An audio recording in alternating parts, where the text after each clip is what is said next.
let's start from the top. Welcome to the show. It's February 23rd, 2023, 2/23/23. Thanks for joining me. It's been just over a week since our last show. I was on vacation in Arizona. I went to Mullet Arena before you ask. So yes, you can definitely ask questions of that experience because it really was a heck of a lot of fun. What else? Some housekeeping before we get into the show, just for podcast listeners. I'll repeat the names of the players I took a look at this week. We started with Isaac Hedqvist of Luleå in Sweden. We did one of Ruslan Jamaldinov, a teammate of his. We did a game of Jaden Perron, who stayed where he was, moved Nick Lardis up a couple of spots. Leo Carlson stayed where he was. Charlie Strammel also stayed where he was. Otto Stenberg stayed where he was. Anton Wahlberg is staying where he was. You'll notice a trend starting to happen around this time of the year. Gabe Perreault moved up a couple of spots. He's now into my first round. Colby Barlow moved down a couple of spots. Arvid Bergstrom, apologies to all the Scandinavian listeners. I did not put the proper accents on his name. Whoopsie doodle. Tyler Peddle, I did a game of Tyler Peddle and Matthew Cataford. They both stayed off my list, but I would say that both of those players are probably some of the better players I don't have ranked. And Oliver Moore moved down just one spot. So there's that. I also want to thank the sponsors of the show, McKean's Hockey. Thank you very much. They gave me a wonderful platform with which to do my work, and it's been a lot of fun working with them. Marcus Gustafson and his Blue Line Hockey IQ program as well. You can get 10% off with the coupon code Scouching.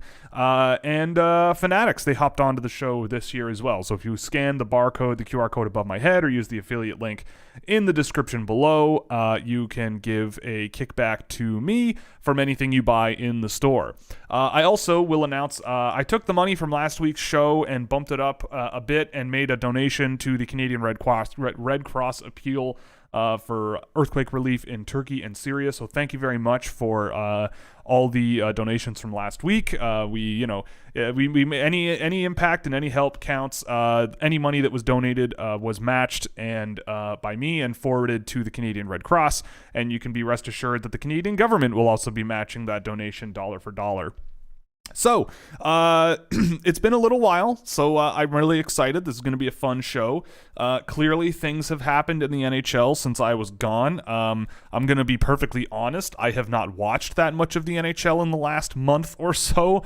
I barely know what's going on the NHL side of things because draft season is really, really ramping up, and it's starting to get to that point where I'm going, okay, am I really sure what I think about this guy? Okay, well, what about this guy? What about this guy? And then there's a guy that I come across from like, oh my God, I've only done 3 games of this guy, so I need to fast track the rest of the season. And it just gets into it, once the clock ticks past January, things get a little bit hectic, especially with the actual reports around the corner. And there's also some other stuff burning in the oven that we'll hopefully be able to deal with pretty soon, that I will share in the future. But anyway, let's get right into these questions. Let's just do it. Let's just fire it up. Brendan Griffiths, first one in. Way to go. What's my opinion on Henry Thrun? Can you describe his play style and potential? Well, right off the bat, I really haven't watched much of Henry Thrun since he was draft eligible, and I wasn't super high on Thrun when he was a draft eligible kid. He's 21 years old. He's about to turn 22. Look, I'm always skeptical of Ivy League players.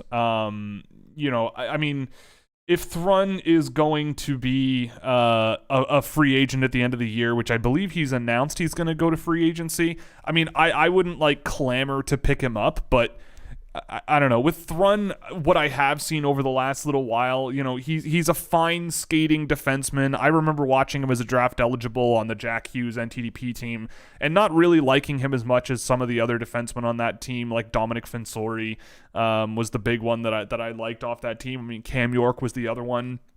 And I think Thrun just kind of might be a decent defense prospect to have in your roster, but I don't think he's someone that you're going to be clamoring over other teams to pick up. Is there going to be a few teams offering him NHL deals? Absolutely. I think he's good enough for that. But in terms of massive upside, I don't know if I've ever really seen that with Thrun. Any chance the Leafs sign him this summer? I mean, I can't say it's impossible. I don't have any inside information that they would. But usually when stuff like this happens, these guys want to sign closer to home. So, I mean, he's a Massachusetts kid. I'm sure Boston's going to be knocking on the door, the Rangers, maybe the Islanders. I mean, I don't know. I'm sure there's going to be a lot of teams in New England that might be interested in him. Maybe a team like Philadelphia comes knocking and goes, hey, maybe there's a roster spot for you sooner rather than later. I mean, the thing that happens in these types of situations is the teams that land these guys promise them a job and they're just not ready for it yet. And, I don't know. I mean, my angle in all these situations is you got to be honest with the player, and if you really think that they'd be a really good fit in your system, then you convince them of that whether or not there's an NHL job, because almost every time a player has signed out of college as a free agent and been promised a job, it really hasn't. Like Adam Gaudette was one of them, Jimmy Vesey was another one. Very rarely is it like, oh my goodness, how did this player like not leave college earlier? But yeah, I mean, the Leafs, I don't know. I doubt it personally, but you never know. I find that the odds are that he probably wants to be closer to home, and you can get closer to Massachusetts than Toronto. And I think there is something to when a young person has the freedom to sign a deal anywhere, they probably want to be in their home country. Like, I don't know. I think that the odds are long. Someone mentioned Cole Guttman. I mean, sure, but I feel like Cole Guttman's like he's a little further along in age. Like, I'm not saying Thrun's gonna like be a bad AHL player. I'm just saying that the odds are pretty slim overall. Can you name some players in the NCAA with a legit shot at winning the Hobey Baker? I mean, I guess so. The list of nominees is huge. Yeah, it always is every year. I mean, I personally, I actually went around and watched a bit of the guys that are kind of on that path of winning that award. And the names that kind of jumped out obviously were Adam Fantilli.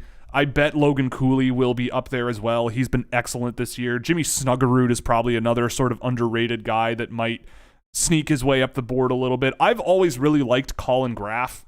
Personally, like since he was playing in the NCDC, he was a guy that was on my watch list a few years ago, and just to see him ripping it at Quinnipiac has been pretty good. I don't know if I would say he's a winner of the Hobey Baker, but if you want a guy who's a little further along in age, he's one that's certainly up there. Other than that, I mean, I always really liked Ryan McAllister, but I feel like Cooley, Snuggerud, and Fantilli have been more impressive. I like Austin Swankler and Matt Brown. I've liked Matt Brown for a long time, and for him to be among the leaders of NCAA scoring is pretty nice. But again, I feel like those guys are sort of a tier behind guys like Cooley, Snuggerud, and Fantilli. Devin Levi just continues to just stop puck after puck after puck. So like maybe he's a bit of a understated guy that might get a good crack at winning one of those. But, I mean, I don't know. Based on what I've seen of the NCAA, I'd have a really hard time not giving it to Adam Fantilli, personally. He's been amazing, and he's gotten better over the course of the year. So, I don't know. That's a tough one. Sean Farrell might be part of that, but I don't know. Compared to guys like Fantilli, Cooley, Snuggerud, and I feel like he's maybe in the top 5 to 7, but I don't know if he breaks that super, super high-end group. As of now, who are some players you are banging the table on draft day in the first couple of rounds? Well, I mean, it depends again, right? Like, where are we gonna start talking about this, right? I mean, I'm pretty sure that in this year's draft, you're gonna end up with the 30 to 40th overall area going, how are there this many guys that are still left? I mean, just looking at my list here, my most recent iteration, I mean, I would expect guys like, I mean, I've heard some people really not think Crystal's going to go in the top 20 at the very best, right? And if Crystal's there in the 20s to 30s, like, yeah, you pound the table for that guy. Where is Axel Sandin Pellikka going to go? I could see teams freaking out a little bit about drafting him based on how he plays, and he slips a little bit. I'm not sure it'll happen, but it could. People still don't seem to be on the Gavin Brindley train. Is he even a second-round pick? Jaden Perron, again, like that's another one that could be a second-round pick. I'm bullish on Otto Stenberg, but I wouldn't be surprised if Stenberg were a second-round pick. Alex Chiernik, I think Alex Chiernik is one of the more underrated players in this year's draft, and he might be a second round pick. Central Scouting had him at 21 in Europe. That might even be like a late second round pick. So yeah, I mean, again, as is tradition in the NHL draft, a lot of value is passed on in terms of to search for quote unquote safety, and in the second round is when you can really do some damage. And I feel like this is happening more, but you never know. I mean, I don't know. If we're looking at what was the phrasing of the question? I mean, in the first couple of rounds, I mean, I think once you get past the second round, that's when you start looking at like the guys that'll probably be there that I think have a lot of upside. Guys like Timur Mukanov, William Whitelaw's another one. If those guys are sort of there past the first couple of rounds, then yeah, you swing on guys that talented and hope that the size isn't really going to hold them back long term. I don't know. I guess the answer to your question is there are going to be quite a few of them, I'm pretty sure. The Botch Guy, solid username, solid. Thank you very much for the donation, by the way. Can you give an updated and detailed report on these two, David Reinbacher and Axel Sandin-Pellikka? I'm thinking Canucks turn heads and draft both. Yeah, I mean, we'll see how that goes if they do that. I don't know if they would. I mean, we'll see. I mean, David Reinbacher, I have no idea what's going to happen with him in the draft. Sandin-Pellikka as well. I think the upside on him is really high, but the downside risk is pretty strong. I mean, I don't know. One interesting exercise that I have done over the course of, I'd say, this season and like into the offseason last year is looking at some guys that were very, very high offense defensemen when they were kids, and in the NHL, they struggle to keep a job, right? Like Eric Brandstrom is a really good example of that. Kalen Addison has been a recent example of that. You know, guys that go around, they have the skating, they have the skill, they have the offense, but they just can't hold down a job. And you can see how that happens in the NHL. I mean, look, it's the same thing as when we talk about why certain guys don't play a lot of minutes in the KHL. So it's like you have a coach where they make a lot of money to not make mistakes, right? Like, the coach's job is to not only motivate their players, but to put a lineup on the ice that gives them the best chance to win. And for a lot of people, the best chance to win means not losing. And you know, like Axel Sandin-Pellikka, like the skill is there 100%. He's one of those guys, and I think there's a few of them.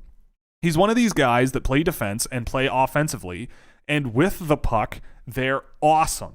If they have the puck, they're awesome. If they don't have the puck, they're much, much less awesome. And with Sandin-Pellikka, like the problems really are gap control defensively. He's not the best backwards skater. He's not particularly mobile side to side, covering defensive rushes. Yes, he's playing against men in a lot of the minutes that I'm tracking him in, and that's not easy. But like, there are some moments where if he is not sort of in control, he looks lost. Like I've seen moments where he's standing at the far side of the net by himself in his own end, not really covering any men and just sort of watching cycles go on around him.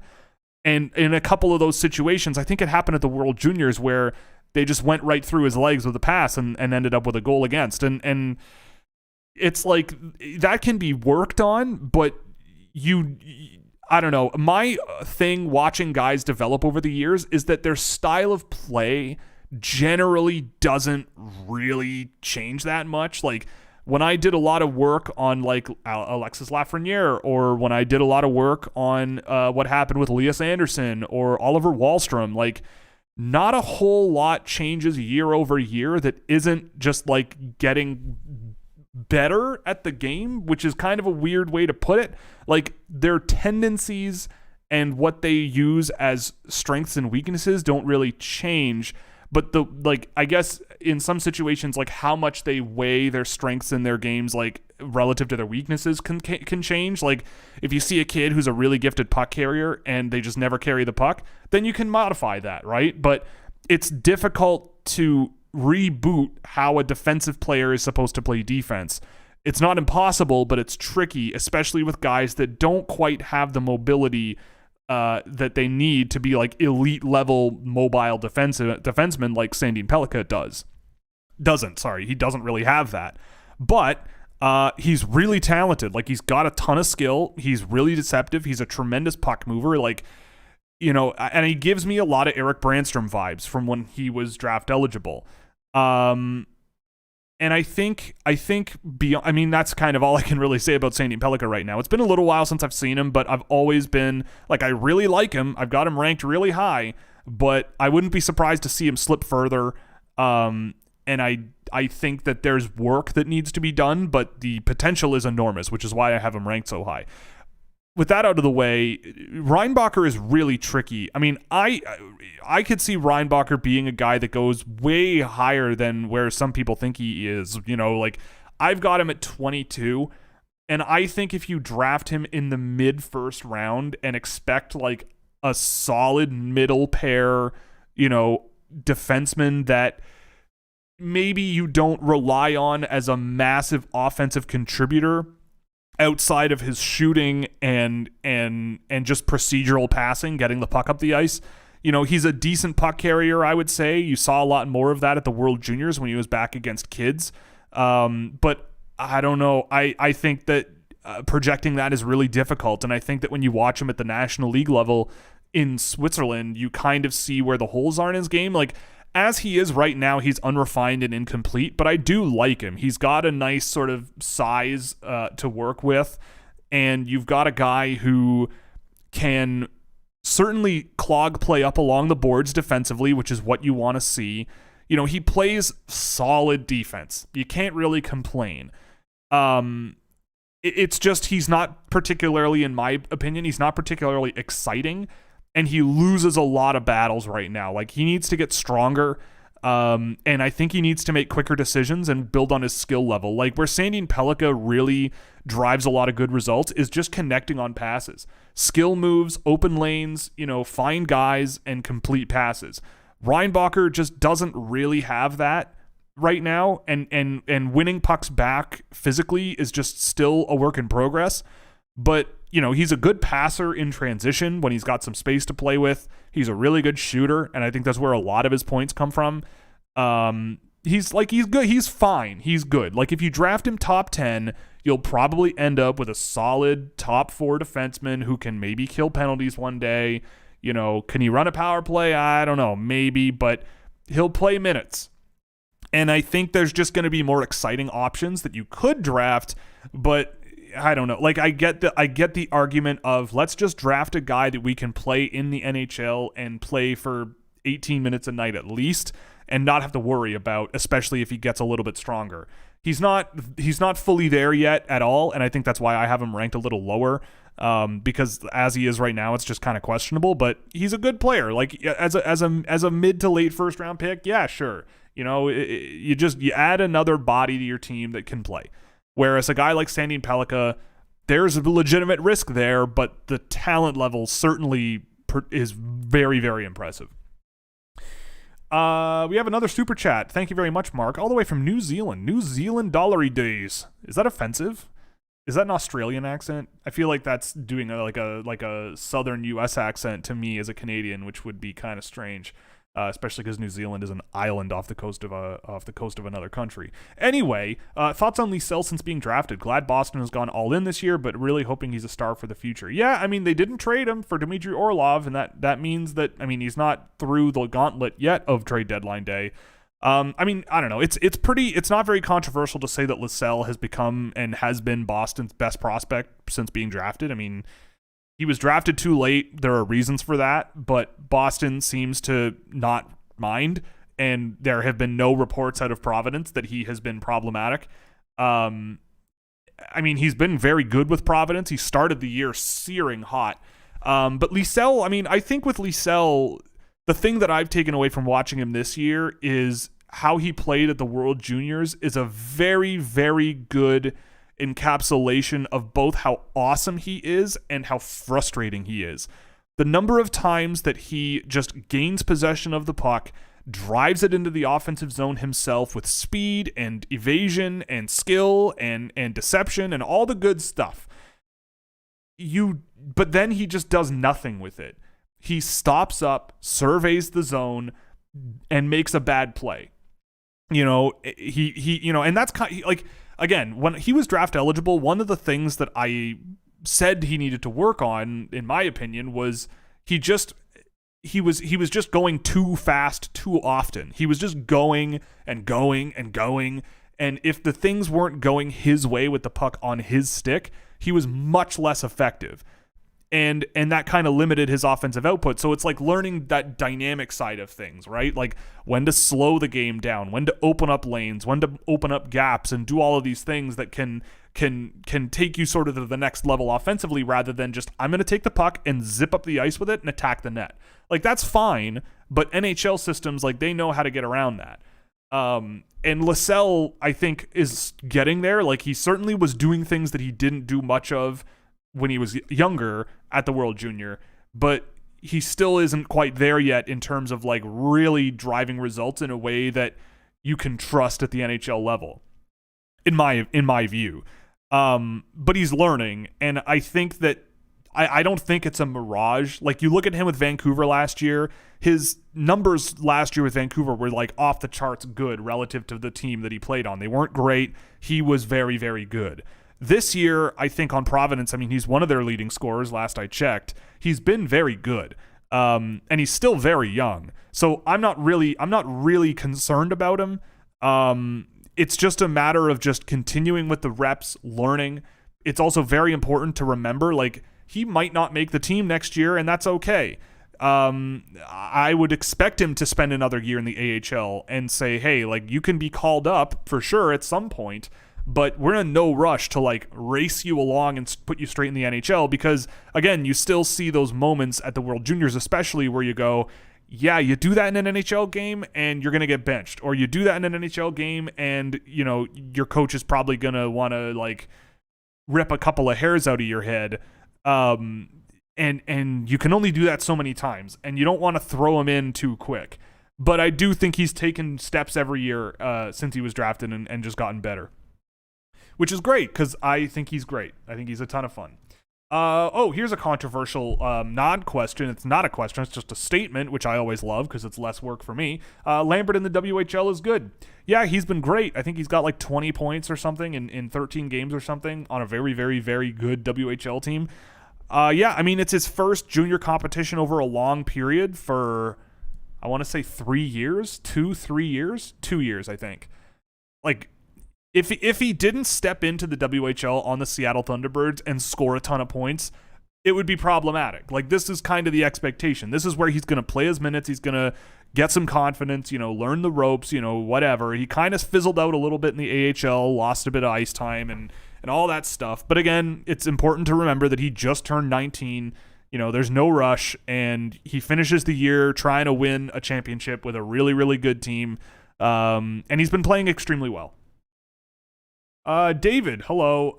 How would you rate Musty in the move category? Good or good for a big guy?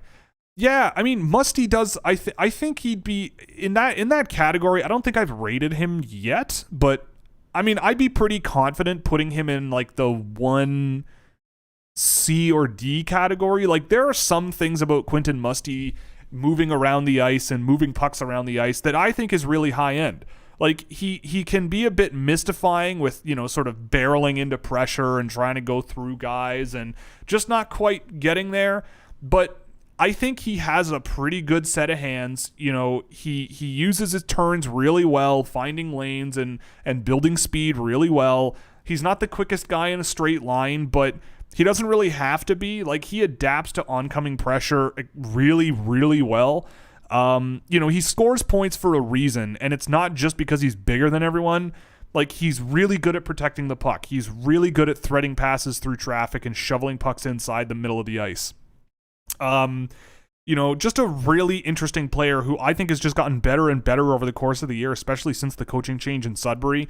Much less of just a bruiser and just a full-on ox on the ice, and has a bit more finesse in his game. You know, really a bit more creative, it seems. And I really do think that there's a good power winger there for a guy like Musty, like just a solid, you know, playmaking first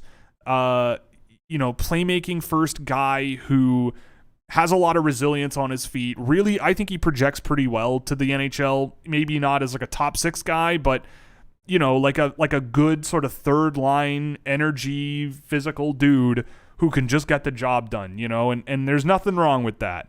And he's been getting better and better over the course of the year. I actually need to probably go watch him again. It's been a little while since I saw Musty, but the last, I think, 2 games I've seen him play, he was great in those games. And I think the only thing in the move category that I think I would withhold him from are really just straight line speed and the dangles. Like his skill level is good and practical, but not like, he's not out there like Logan Cooley dancing around everybody. He's just not doing that.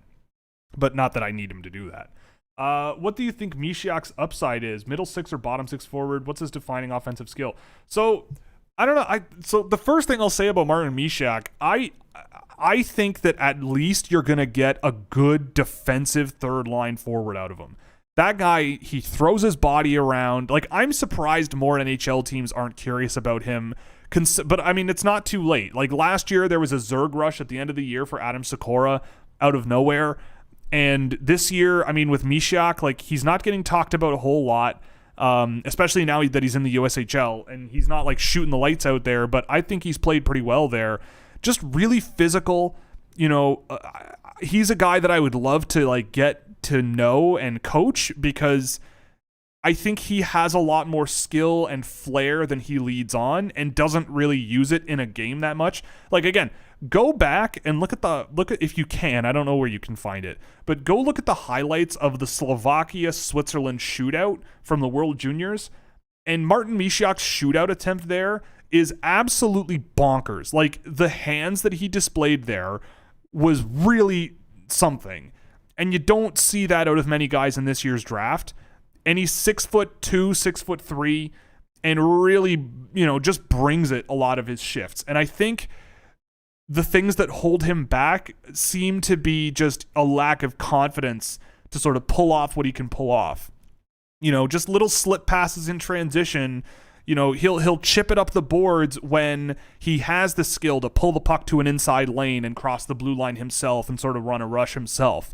He just doesn't really do that, but I kind of want to see him try it, right? He'll chip it up to the boards to nobody a lot more, and I don't know if that's a team thing for him in Slovakia and that's why he left. But it for me, I really have liked what I've seen of Martin Misiak. Like, as a mid-round pick, you could do a lot worse. I mean, he is probably one of the more aggressive forecheckers I've seen this year in terms of actually pinning guys in the offensive zone. He does a lot of those things I've seen where it's like he may not get a point, but an extended offensive zone possession doesn't happen without him.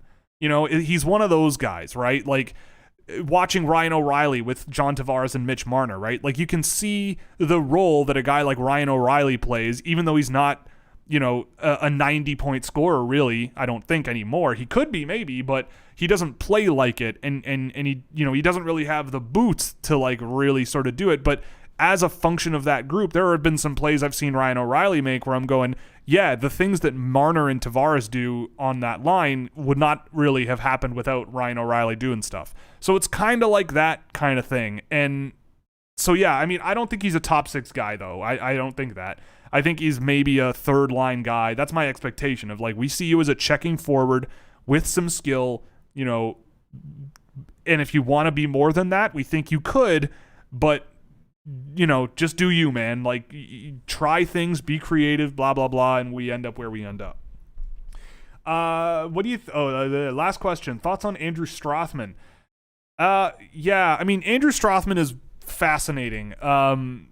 I don't know. So with Strathman, I keep forgetting as well that I've been asked to put the names up on the board here. Andrew Strathman is interesting. I mean, I know he's scoring a ton of points. A lot of it is on the power play. That's one thing. But also, a lot of it is driven through just a relatively weak point shot that he's got. Like, he's kind of lobbing it on the net, and it kind of just goes in. Like, Youngstown has been, over the course of this season, getting better and better and better. They've been adding more and more skilled players to their roster, and just being more and more fun, I would say, over the course of the season, especially up front. But with Strathman, I have him ranked in the late second round. The way I've been explaining him to some people that are close to me is, like, he's kind of like if Cale Makar weren't Cale Makar but wanted to be Cale Makar. Like, he's juking guys, he's taking on a lot of responsibility. He takes on terrifying amounts of pressure himself that he tries to navigate, which is fine, but you know, to me, he's a guy where if a team takes him like 30th overall, I wouldn't be shocked, but I would be like, I don't know if I would do that, but it could work, you know, and it could really work. Like, if Andrew Strothman becomes like an elite level skater over the next couple of years in college, like, I don't even think about bringing him out of college for at least 2 years, maybe 3. And I go, you know what? Like, work on your skating. Like, work on, like, you want to be Cale Makar? Like, you got to, like, get to work. Because I don't think it's quite enough to make it work at the next level right now. Because his defensive game is kind of hit or miss, especially on rushes. And his offensive game really depends on getting the puck in the offensive zone and lobbing it on net. But you see what he wants to do on the ice, which I love. If it worked, I'd love it. But it just a lot of times it doesn't work. But he's fun. It's hard to come down on where I stand on Andrew Strothman. Like, if he were the third guy I was drafting in the draft, I'd probably be decently happy within reason. And if it were like a late second round pick, I'd be like, yeah, sure, let's take a flyer on this guy. I think he could be a good college defenseman, but I don't know if there's enough there to really mean a defenseman in the NHL that plays like how he plays right now. Lucas Dragicevic is a prospect you're not high on, to say the least. Which team's development staffs do you think would fare the best at developing him into the best defenseman he can be? Probably a team that doesn't, like, whatever team in the NHL looks at defensemen and goes, the best kind of defensemen always have the puck. So, like, Carolina comes to mind. Like, Montreal maybe might make sense. Like, Montreal doesn't really mind drafting guys that are just there too late, and they go, let's just see what happens, right? Like, for example, like Joshua Waugh, right? Like, I wouldn't have drafted him, but, like, he wasn't awful, and, you know, you draft him as a complimentary guy, and if he works out, he works out, right? And with Dragicevic, it's like, if he's there in the third round because NHL teams don't want anything to do with him and he's the fourth guy you draft, sure, right? Take the swing. What's the worst that could happen, right? You have 3 guys ahead of him that you liked more and drafted, and the fourth guy you drafted because he was slipping, and he is skilled, he's got some skill, and he's got a pretty decent shot. You draft the guy that needs to be reprogrammed to be an NHL defenseman. Great, that's fine. I saw another comment later asking if it's true that he has recently just started playing defenseman. I think it was like 3 years ago. I think Matatron. Yeah. I heard in an interview that he only started playing defense 3 years ago. Do I put any stock into that? I mean, I don't know why you would lie, but also I 100% believe it based on how he plays, right? Like, I don't know. And I feel like there's a really, really long trajectory for him to, like, catch up to where he needs to be.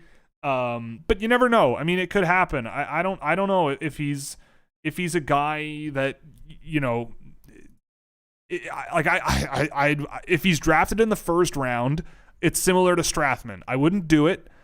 Part of me sees why you would do it, but I think, like, if we live in a world where NHL teams are like, I don't want to get fired for drafting who I draft in the first round, so I'm going to draft Lucas Dragicevic, like, that doesn't really add up to me in my head.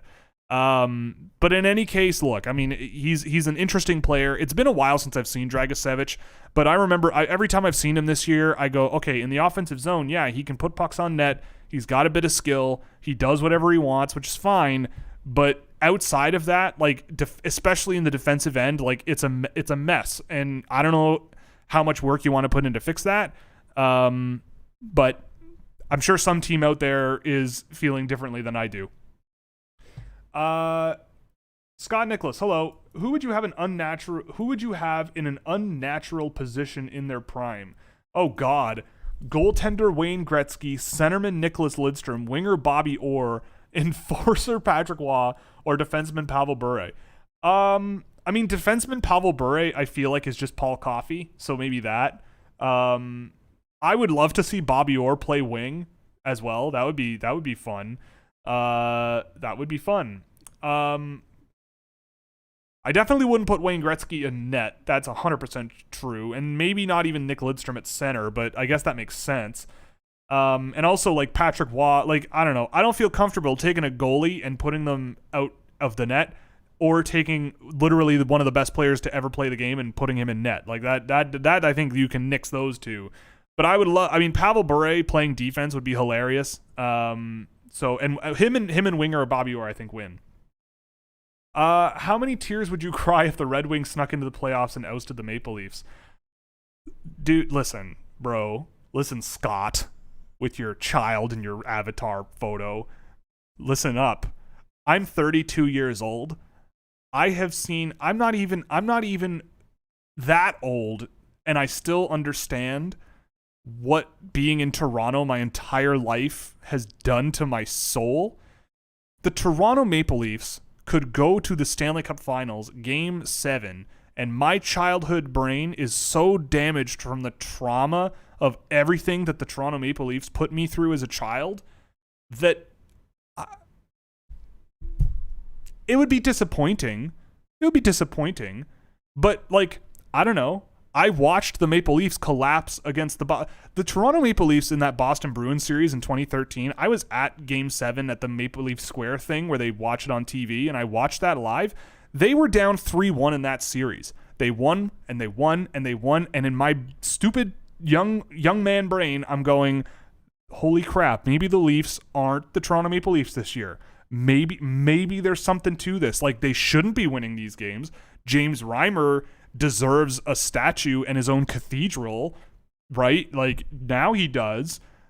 And then there it was. There was the Toronto Maple Leafs. Like, just because the Toronto Maple Leafs went out and got Ryan O'Reilly this year, it's the Leafs curse. Like, they might win a round, but in my opinion, you make a deal that big, and you better hope you go extraordinarily deep and take a good hard run at the Stanley Cup.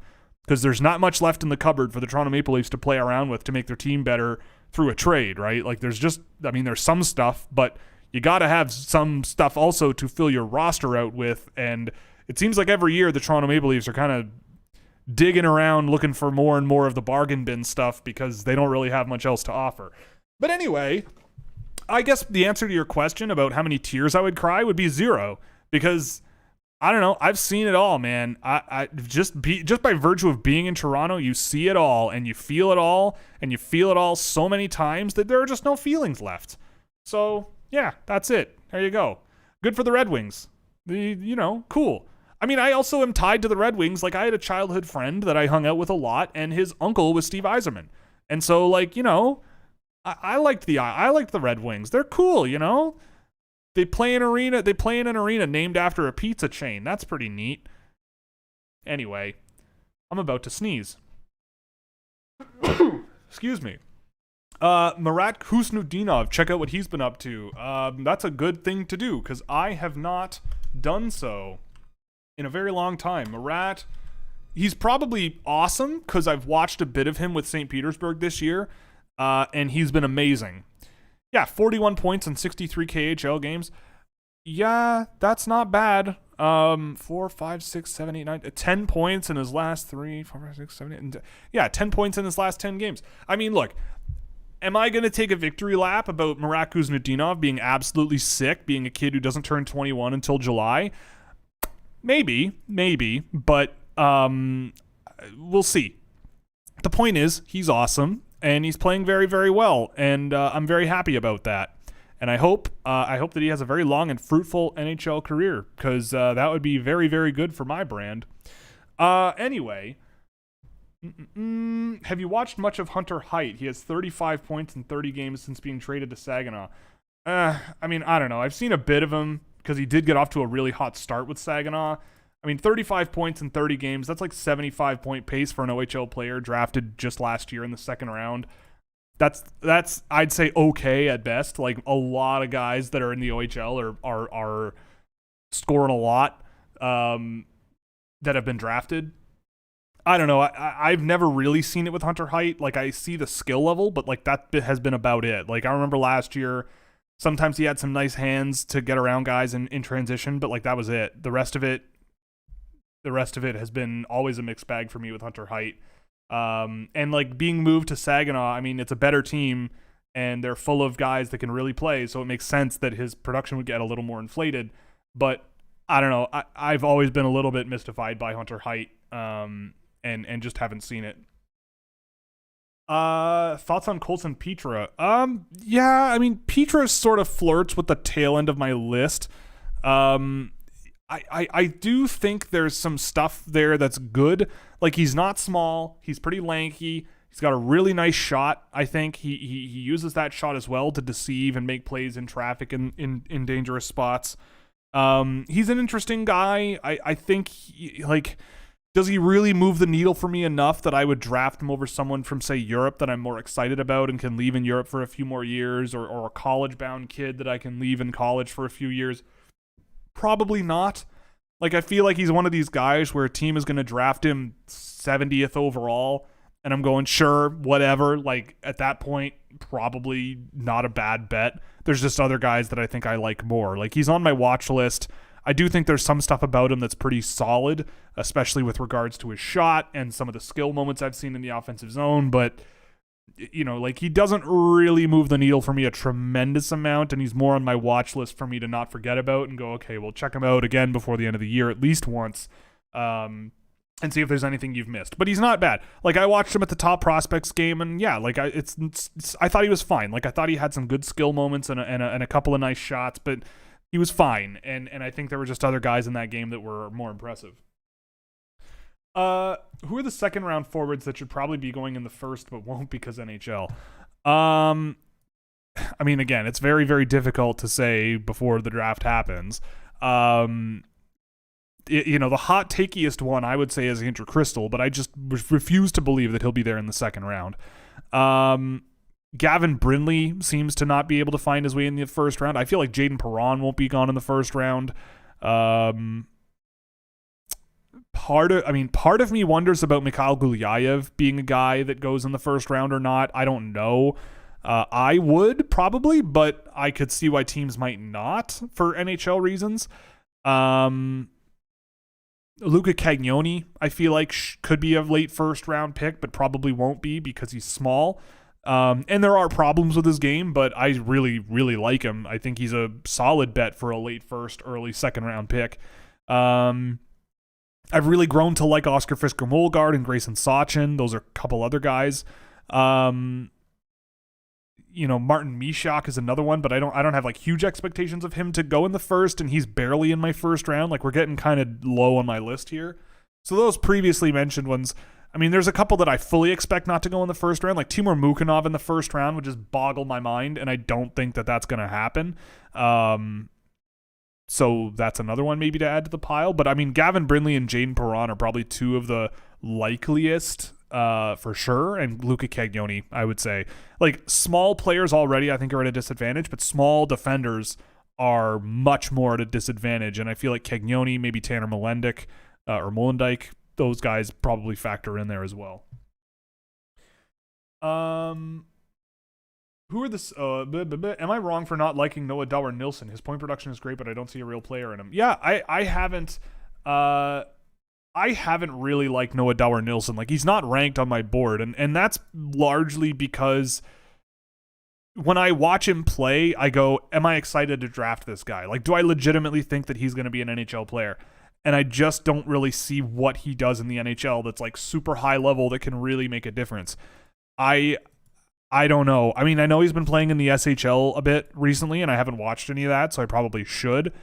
But I don't know. I find that he's a guy who needs to be given the puck right in front of the net, and he has a decent set of hands to finish in front of the net. But he's not a very threatening shooter, I don't think. He makes simple, effective offensive plays, but at 5-on-5, he just kind of disappears a lot. The skill level's not great. The pace of his game's not great. Like, I don't know. It's just, if someone drafts him in the second round or late first, great, cool, good for them. I do not see it that way personally. I don't really look at production the same way a lot of people do, and maybe that's a little crazy, but I With Dower Nilsson, yeah, I agree with you on that. Like, his numbers are great. You can't deny that. But I have a hard time buying into the Noah Dower Nilsson hype based on what I've seen.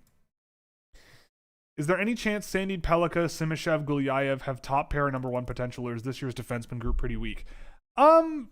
I do think Simishev has top pair potential, like in the same way like a Mikhail Sergachev has maybe top two sort of potential. Like, I just love the potential of his game for sure.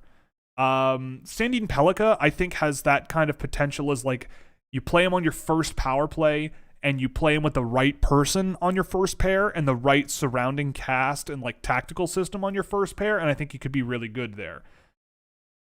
Gulyayev is tougher. I think Gulyayev, maybe if you're really optimistic, could get there, but I'm not that optimistic. Like, second pair guy for Gulyayev, on a secondary power play, maybe a first power play, puck transporting guy, I could see it, right? You really bet on his skating and the skill level and see where it takes you. But I don't know. I'm really optimistic about Simishev's upside for sure. Just based on what I've seen of him, and I, if you nurture him the right way, I definitely think you could end up with a guy who, to me, a top pair defenseman, like a true top pair defenseman, is a guy that plays 20 minutes a night. You pat him on the back in the offensive zone, he can produce for you. You pat him on the back in the defensive zone, he'll shut play down for you.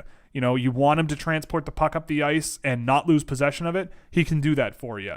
Literally there's nothing he cannot do pretty well at the NHL level. Like, I'm not looking for like Nicholas Lidstrom here, right? Like, not a franchise game changer defenseman, but like a guy who in every situation can get something done. And I see that out of Simishev. Whereas with Sandin Pellikka and Gulyayev, I think the runway on that is longer. But I do think there are certain areas of the game where those two guys really nail it. Whereas Simishev, you kind of hope he gets to that point in those areas. If that makes sense. Has your opinion changed at all on Hunter Brustevitz? You weren't high on him before, but I really like his game and impressed with him every viewing. It's going to be fascinating. I would be very interested to see where Brustevitz goes in the draft. I mean, if someone drafts him in the first round, again, I think that's very, very, very risky. But when I look at Brustevitz, I see a guy who, actually, let me pull up my tracked data on him. But it's like, it's very, very strange with him. I mean, he's a guy who, I think when you look at him when the puck is on his stick, he is significantly better looking than when he doesn't have the puck on his stick. His lack of footwork and mobility and pace and speed really hold him back defensively, I find. His defensive rush monitoring is not great in terms of stick checking and all of that. Like, his stick checking results for me have not been very good in transition. He loses battles in close quarters quite a bit. It's very, very difficult for me to look at Brustevitz and see a guy where I'm really looking at him as a top end guy. He does do some things really well though. Like, he'll adapt to pressure really well. He'll spin off checks, but he still, he completes passes at a pretty decent rate, but like not a flashy high-end offensive way. Like, his offensive creation metrics are not great at 5-on-5 in my experience, and I know a lot of his production is on the power play. Like, his rotations with the puck on his stick to like change angles and open passing lanes is good, but I just have never really seen the super, super high-end guy that, in terms of an NHL potential defenseman, I don't really think I've ever seen that going back to last year with the NTDP. I kind of was a little surprised at how much he was producing, and I was a little surprised with how hot he got out of the gate with Kitchener. And I just haven't really seen it with Brustevitz to the same extent as a few other defensemen. I kind of fell off from looking at players last month. Did anybody drastically fall or rise? I heard Jaeger fell a bit and Matvei Michkov has gotten a little better since getting loaned. Well, I mean, Jaeger for me has always been lower, so for people to put him a little lower on their list, like I've been kind of there since October. I did a game of him not too long ago, and I didn't think he was great in that game, even though it was probably the best one I've seen him play.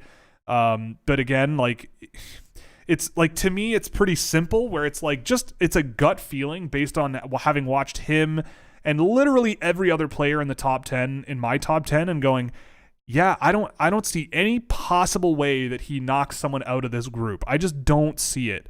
And then I go to the next 10 and I'm going, yeah, maybe, but I like a lot of other guys a lot more consistently. And I think that goes a long way.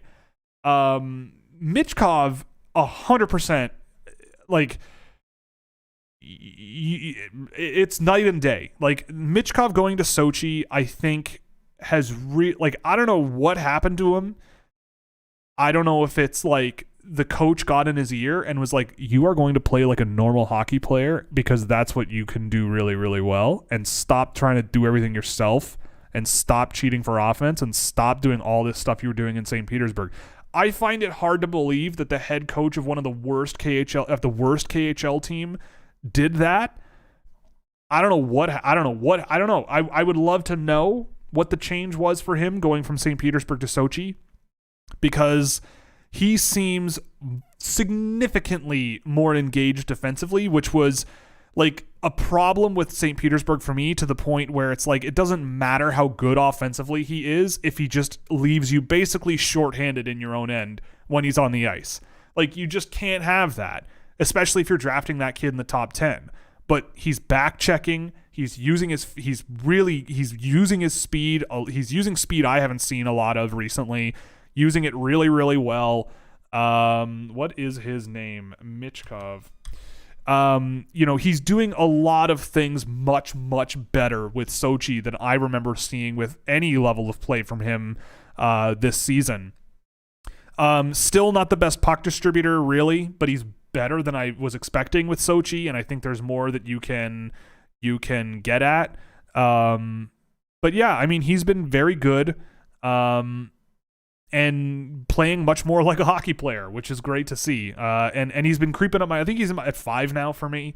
And again, like, I'm sure there will be some people, whether they're in this room or not, who go, well, you had him at 16. Like, what were you doing with that? It's like, well, I said at the time, like, I'm going to put him where his talent level, as he is displaying it right now, probably belongs.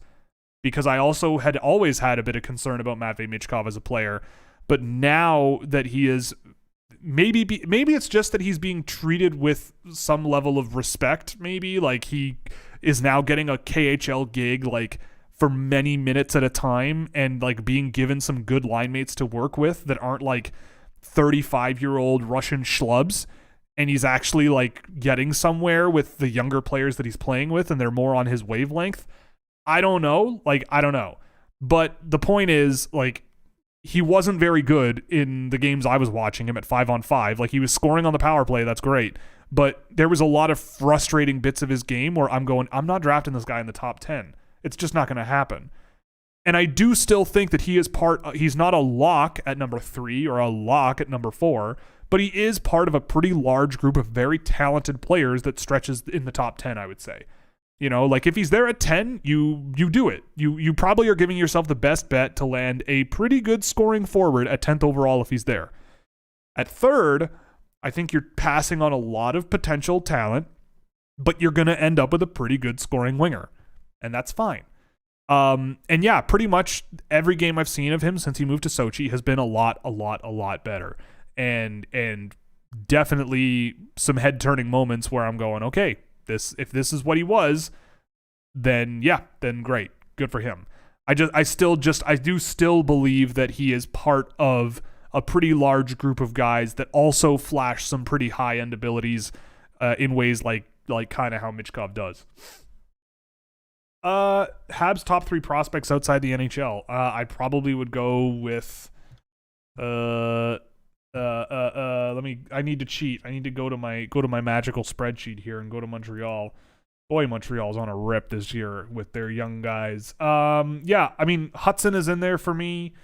Slavkovsky is still a prospect. We'll put Slavkovsky at the top. You know, I mean, let's do this. We'll say Slavkovsky. Technically, according to my definition, Caden Gooley is still a prospect, being a rookie in the NHL. And I've really liked him in the NHL, watching him this year. And we'll throw Lane Hudson in there. So Slavkovsky, Cooley, Hudson. That seems fair. Something like that. Oh, wait, no, you said outside the NHL. I'm a dum-dum. Hudson, I'd say Hudson, Farrell, and Beck. And maybe I would swap out Farrell for... I don't know. I guess that makes it easier. I mean, maybe Engstrom, but Farrell I would say is in there. Meshar is knocking on that door too, but Farrell, Hudson, and what else? And Beck. Even though I'm not as high on Owen Beck as a lot of people, but he's been good. How is Östlund? He's very, very good. He's getting better every single time. He's getting better every year, you know. Östlund's getting better as the year goes on, and that's been very nice to see. Jérémy, bonjour, bonsoir. I guess that's more correct. It's not the day, it's night. Gary says Reinbacher is the new Leon Bichsel. Is he cooking? I mean, there are echoes there. I don't think he's as mean as Bichsel, and I don't think he's as fluid on his feet as Bichsel, but I do think he has the same wiring, and I think he's a bit of a better passer than Bichsel is. But they're up the same alley, right? They're cousins, I guess you could say. Has Stenberg improved on your ranking? Absolutely. He's a risk. There's risk with Otto Stenberg, but I will take that risk, especially if it's not in the first round. I think I've always really liked him, but the more that I watched him this season, the more I saw why he wasn't really scoring a ton of points. But you see what he does in the SHL now, and the speed and the skill and the creativity that he brings out, and you're just like, yeah, this kid has all the potential in the world. It's just a matter of developing a better shot, developing, quicker thinking, like making mistakes at the SHL level, which he does do quite often when I see him.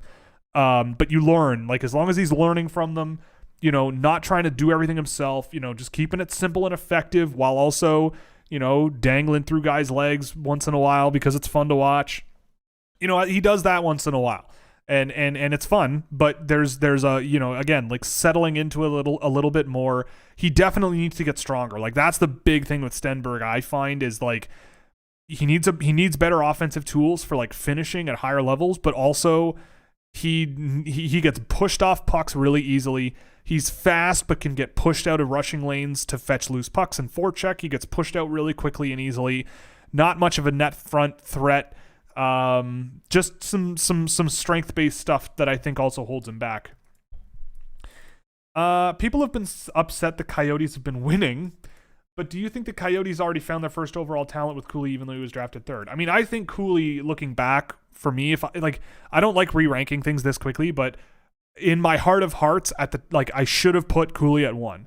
That is 100%. I'm 100% certain of that. I really like Shane Wright, but based on what I've seen of both of those players since they were both drafted, the gut feeling I had going into the draft, I think I said at the draft time, like, Cooley's kind of like a 1B to Shane's 1A. They're both good players, but boy, I feel like in 5 years, you're going to really like Logan Cooley in Arizona. But again, look, the funny thing is that just drafting first overall is not a guarantee of anything. Right? Like, the Coyotes could win the lottery and draft second overall, and having Cooley Fantilli is not so bad. They could draft fifth overall, and Matvei Michkov could be there, or a Will Smith in Arizona with Logan Cooley would be so dumb. It would be so dumb in terms of fun. I mean, I feel like Arizona might use a high pick on a guy like Ryan Leonard. Just get the physical guy and him, but even him with forgetting about where these players were drafted, like him with Connor Geekie in the NHL one day, and it's not like all that Brian Leonard does is run around and hit guys. He can really shoot the puck, and he is a good goal scorer. And like Logan Cooley, you saw Logan Cooley passing pucks to Jimmy Snuggerud at the World Juniors. Logan Cooley passing pucks to Ryan Leonard would look quite similar, just with a bit more with Leonard to me than Snuggerud. And I'm okay with that. That's totally cool with me. So look, I mean, the way I look at the NHL draft, like, yes, it would be amazing to get Connor Bedard. Full stop. It would be great.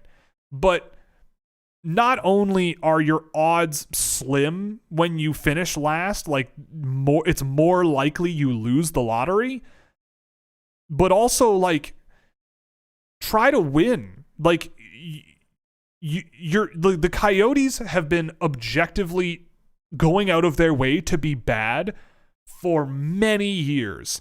And I just think that at a certain point, organizationally, you gotta just go, okay, we gotta start like having expectations, right? Like we can't just lose. And yes, it would suck to not get Connor Bedard, but having Connor Bedard and going to a team where you literally have been trying to lose for so long, I feel like that is a very hard switch to flip back to the on position just because your task was complete drafting player X that you hoped for. To me, I think, yes, having Connor Bedard, he's the best player available. That'd be great. But for the Arizona Coyotes, they have had a ton of draft capital. They have used a ton of draft capital. They've done a whole lot to add futures assets. And at some point, they have to turn it around and go, okay, now what do we do? Now do we start trying? Like I think that I don't know. My angle is, believe in karma in a way where it's like, if you try to just be the best team you can be, even if you're bad, but you're doing the right things. You have guys that want to come and work hard every day to, whatever. You have young, hungry players that want to earn a job in the NHL, and you win a few more games that people expect. That's a good thing to me. Like, that's a good thing. Look at what happened to the Buffalo Sabres. Look at what the Arizona Coyotes, I feel like, have been rebuilding for a decade. The Buffalo Sabres are only now starting to sort of turn things around, and it's been like 8 years. Like, it's not a guarantee just because you're bad. And if I'm a fan of these teams, like, yes, it would be great to have Connor Bedard, right? But it's going to be fine. Like, the Toronto Maple Leafs, they were, I think, on that last lottery ball for Connor McDavid, they had the highest odds. They ended up with Mitch Marner. It's okay. It's going to be fine. Just, I don't know. Whatever. You kind of get what I'm getting at here. But to answer your question, Logan Cooley's great. Last year, I asked you to pick a team that will miss the playoffs and undeservedly win the Bedard sweepstakes. I still like the Penguins. Who's your money on? Thanks. You know what would be really awful is Connor Bedard with the New York Islanders.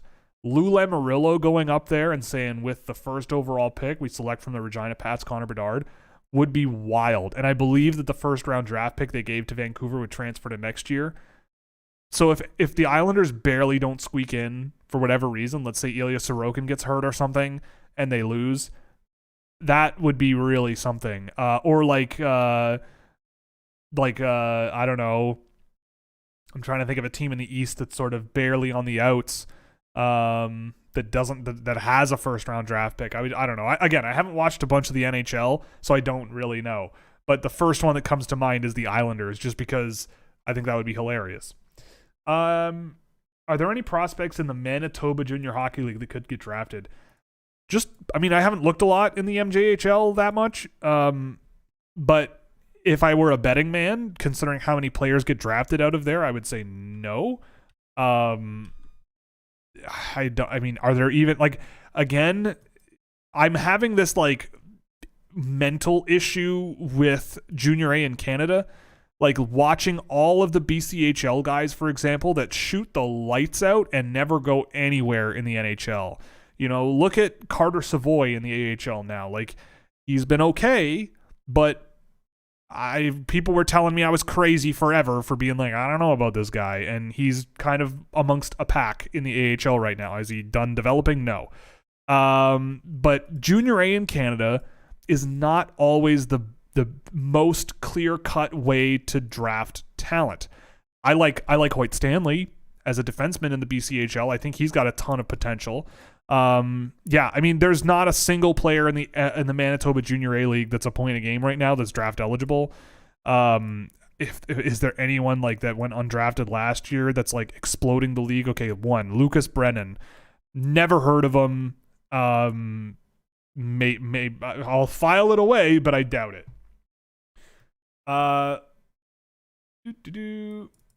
How does Oliver Moore compare to Logan Cooley in his draft year?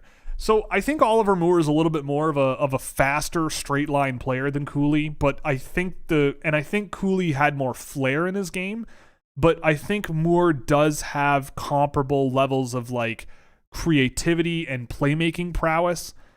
I think they line up pretty well, to be perfectly honest. Like, you know, Logan, it's funny how like there are parts of Logan Cooley that a guy like Will Smith has, and there are parts of Logan Cooley that Oliver Moore has. But I mean, I look at Oliver Moore defensively and see a better player. I see a better breakout generator in Moore than Cooley. He's much more involved in those transitions and much more successful. I mean, Cooley was very, very, very successful, but a lot of it was from passing and threading passes around, and Moore is just a rocket. Like, he just takes off. He's got skill. There's a lot to like about him. So there's like echoes there of Logan Cooley in both of those NTDP guys this year, but in terms of like the speed and the intensity of Moore's game relative to Cooley, I think there's a bit more there. But they play similar brands, right? Like, they're playmaking first. They like to work off of their line mates. You know, they like secondary playmaking opportunities. You know, they're never really out of the play.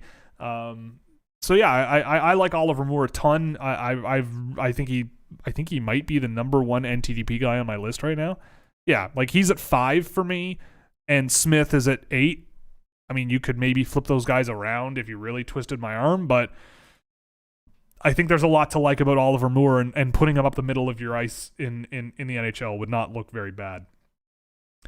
Do you have an opinion on Valtteri Puuli? Oh, is that gigantic guy that NHL teams are looking at in Finland? I watched a bit of him not too long ago. I mean, I don't know. Like, he'll, if he gets an ELC, cool. You know, he's a big dude, pretty mobile, pretty good stick checker. I also need to go back and watch more of him, but I look at him and I don't see a guy where you're getting like an enormous amount of offensive upside out of him, especially considering he's going to turn 22 in a couple of weeks. Like, he might be a decent defensive guy based on what I've seen of him. I haven't seen a tremendous amount because I honestly forgot he existed when you asked the question until I said the name in my head. But yeah, I don't know. I mean, maybe there's something there. You can't say it's impossible being 6'6" and 21 years old. Like, maybe you sort of grow into something next year and take another step forward.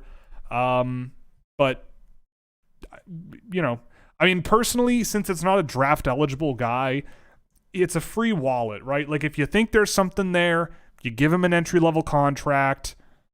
Maybe you get a depth defenseman out of him. Great. Cool.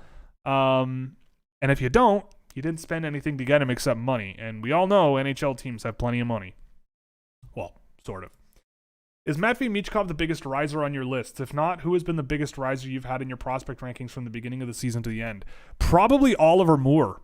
I think I had Oliver Moore outside the first round when I first watched him and saw him, but the first game I watched him compared to the second, third, fourth, fifth, and sixth that I've seen are just like night and day, and might just have been early season sillies or something, because he was great from there on, and he's been great. Today, at the game I did today, he was less good, but still very, very good. So I think he's probably the one that's risen the highest. Maybe Dmitry Simishev.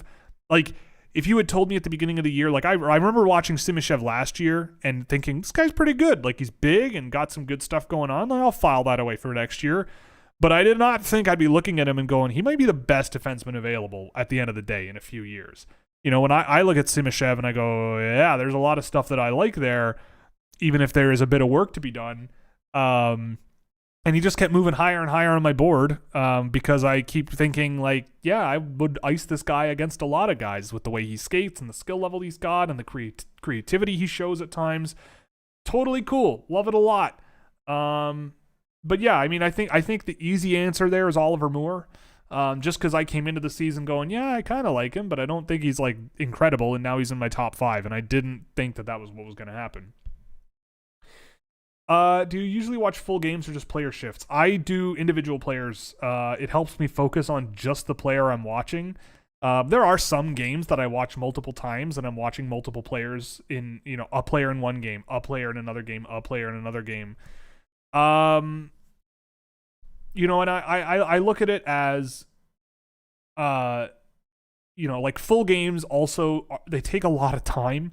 And especially when I'm not interested in maybe 48 of the 52 players that are on the ice, like I just feel like that's way too much room for distraction. And I'm focused on how the player plays when they are on the ice anyway. And I find it a lot easier to do that when I'm just watching the kid play for 20 minutes at a time. And since I hand track my data, if I had to, I remember the first year I did this, part of the reason I didn't have a massive database is because I had to sit there and manually scroll through video files and look at each player individually and wait for them to come back on the ice and then rewind to make sure I caught the right ice time for when they stepped on the ice. And it was a really terrible experience, and I don't recommend it for anyone unless you really, really, really, really, really like this stuff. Really, oh boy, because it was a time. But anyway, with that out of the way, yeah, it's just player shifts for me. Remember to hydrate? Thank you, Joe. That's true. I have my Halton Regional water service, whatever.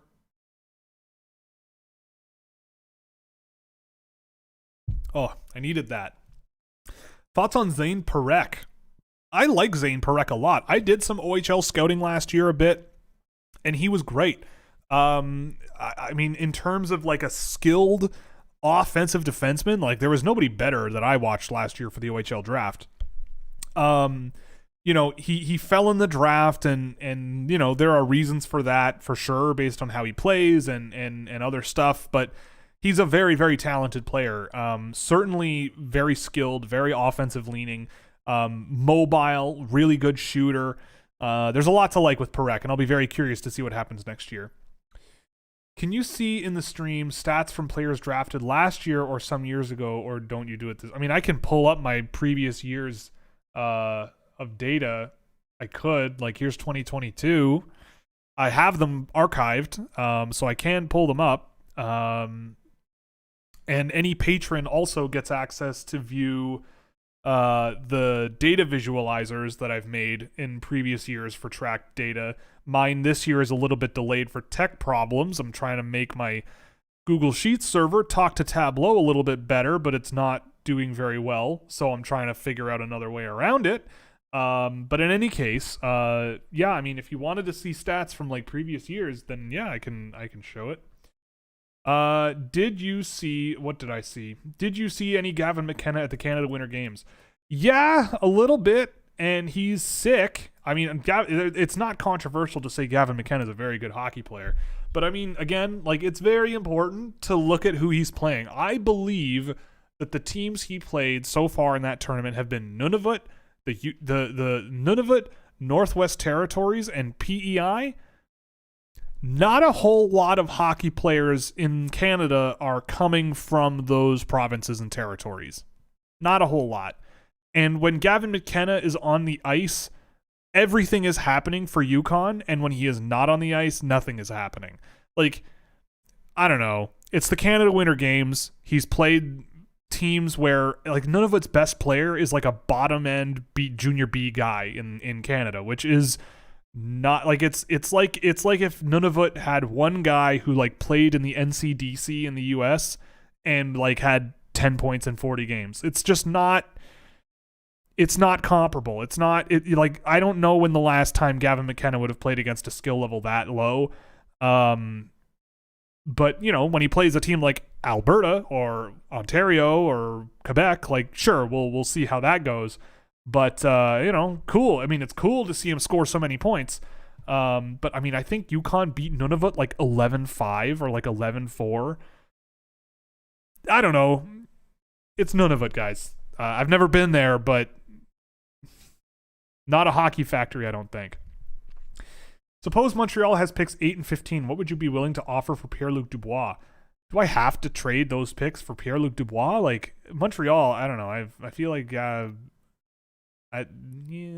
he's fine. Like I don't know. Like, do you really want Pierre-Luc Dubois in Montreal? Right? Like, I don't know. I feel like Montreal's got a really good thing going with the picks that they've amassed and everything, and you can do a lot of damage with 8 and 15. And like Pierre-Luc Dubois has not left teams on good terms before. I don't know. Personally, I would be very skeptical of adding a guy like Pierre-Luc Dubois when Montreal clearly has a pretty decent finger on the pulse of what's coming in the NHL draft for them. Now, they have Slafkovsky for sure. You know, you look at a guy like Logan Cooley in Montreal and maybe things might be a little bit different, and a guy like Pierre-Luc Dubois wouldn't maybe be as much of a need next year on the team, but that's besides the point. Like, I don't even know what I would give up for Pierre-Luc Dubois because it's really hard to tell how valuable he really is when, you know, like, I don't know. Like, if I'm trading a top 15 pick, especially in this year's draft, I want something real good. And with Pierre-Luc Dubois, I just don't know. I don't know. Like, he's historically, he's like a 60, 70 point guy having a great year. And that always sketches me out when it comes to paying a lot of assets to get a guy like that. How do you feel about Ryan Leonard? I like him a lot. He's physical. He's quite physical. He's a powerful dude. Amazing shooter. He's a great shooter. Loves to score those goals. And I think he's an underrated playmaker as well. Like, he's got 30 assists this year, and a lot of that comes from his shooting. But he does have moments where I would definitely isolate the tape and go, you know, who was I watching today? There's someone that I was watching in the OHL that has really changed the way, like, it was Mason McTavish. I was looking at Mason McTavish with Anaheim, and I think a thing that he has really learned how to do a lot better since being drafted is using his shot as a threat to the point where he can use it to bait people into thinking he's going to shoot it and doing something else. Like, he's doing that a lot more. He's had some really nice passing plays in the NHL where he's in scoring position and will, instead of like in Switzerland when I was watching him, he would catch rebounds off the end boards behind the net and then just bash them into the net and try to score from the goal line and do that thing, which sure, like Brady Tkachuk can make that work, for example, but it's a lot better to find a line mate through the crease and thread a pass through some feet and get the puck there. And he's done that in the NHL a couple of times now, and that's something where I look at Ryan Leonard and I go, I would pull tape where yes, you can score the goals, but there's also these situations where you're taking these sort of lower percentage shots and just a shoulder scan, like just a bit of a scan of the ice and a pass, and you could end up with a much more threatening scoring chance. I think I have an eyelash in my eye. I apologize. Bugging me. Something's in there. Anyway, but yeah, that's kind of where I'm at with Ryan Leonard. I like him a lot. You know, if he's a guy that's there in the mid first, I think you could do a lot worse than Ryan Leonard. Any video games, movies, or music you can recommend? Asking for a Leafs fan prospect enthusiast who finds this year's draft more barren of intrigue. I just got the Nintendo Switch Online expansion pass for the year, which comes with the N64 emulator, the Game Boy Advance emulator. I've been playing through GoldenEye and Paper Mario on that thing over the last couple of days. I mean, I have an N64 here with GoldenEye, which is great, but I don't know, something about having that on the go is really cool. What else have I been doing? I mean, I still pick up Rocket League all the time for sure. And if you want to explore hockey tactics, Rocket League is a pretty good place to do it. Let me open my Steam as well. I mean, Assassin's Creed Odyssey is a good game that holds up, and I feel like you could stick with that for hours on end until the playoffs start, and then when the Leafs get eliminated in the first round, you just drown yourself in that. What else is a thing that I play? I mean, movies and stuff. I don't know. I'm on a bit of a Hayao Miyazaki kick recently. I'm on the plane ride to Arizona. I watched Kiki's Delivery Service, which was great. I started Princess Mononoke. Didn't have enough time to finish it, but I've been meaning to, and it was really, really good. I watched a documentary about Miles Davis, and I've been going through his discography, like not Kind of Blue. Everybody knows Kind of Blue. If you're a jazz person, you know that album. But I was listening to his albums from like the 80s and like I don't know if I can say the word on YouTube before getting demonetized, but the B word, brew, it came in 1970. You'll know the crazy.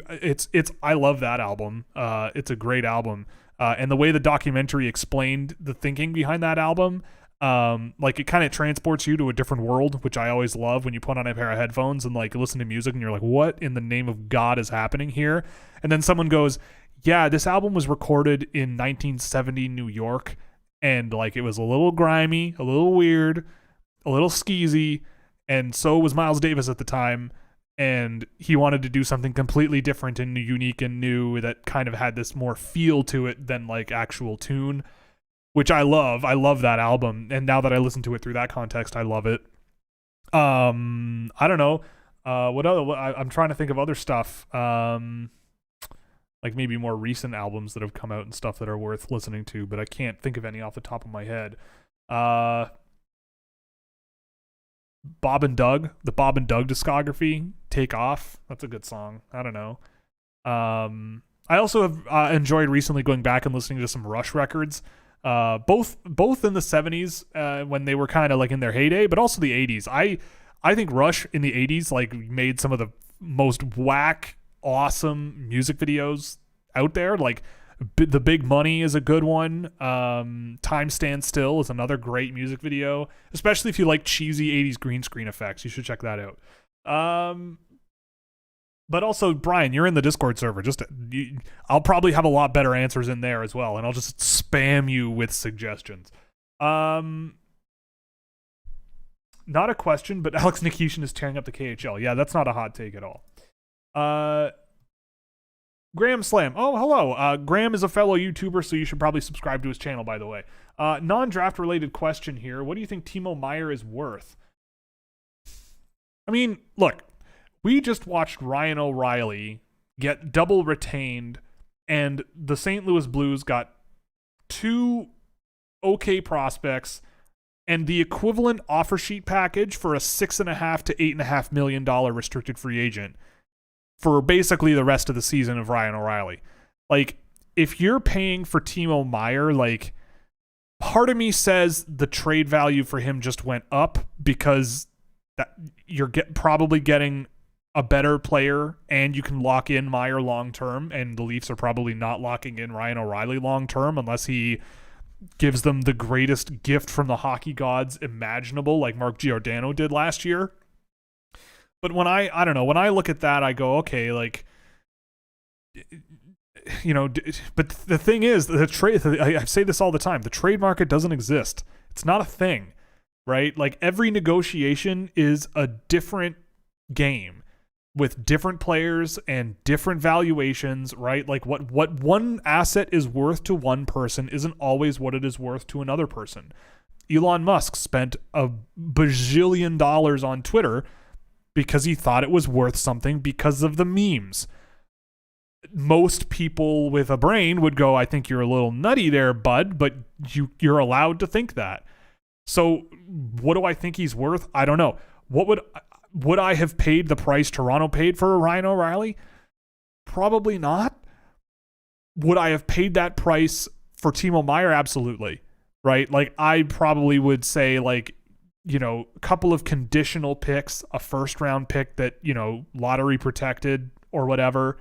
A couple of conditional picks based on playoff success, and if he signs, you know, I'd upgrade the quality of the prospects. You know, like, instead of a Mikhail Abramov, maybe bump that up, maybe not to a Matt Nyes, for example, or if you're the Rangers or something, like Adam Shakora being part of that, and, you know, or a I don't know, maybe you really like a Braden Schneider or something.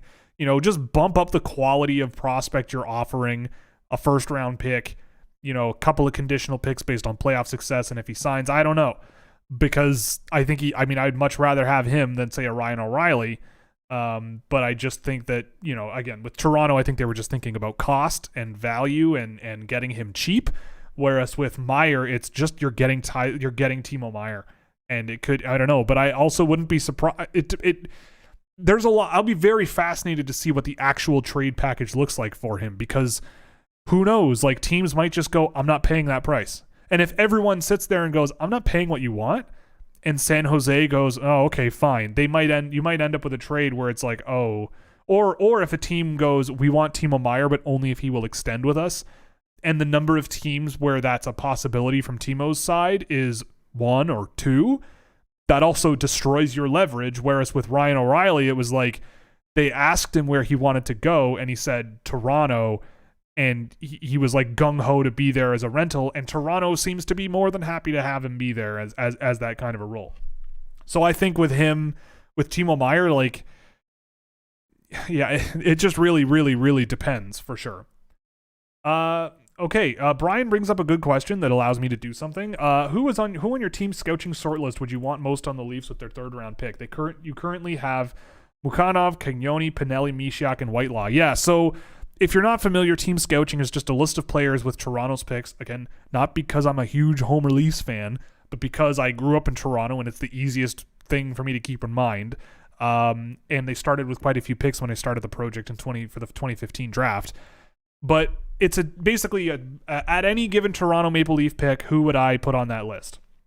And who would I be going up there and calling? And so I torpedoed it this week. They traded every friggin' pick they had, and now they have 1 mediocre pick and 2 not so good picks. So I'm not expecting world-changing results. But in the 3rd round, I've shortlisted Timur Mukhanov, who I think would be a really great pick in that round. Luca Cagnoni, who I think would be possibly there, and I think that he'd be a great pickup for your back end there, even though my team already has Lane Hudson and Adam Fox and Timothy Liljegren. I don't really care. All of these players together could be really, really good together, right? Like, just play pitch and catch all day, Suns, and just go out there and score goals.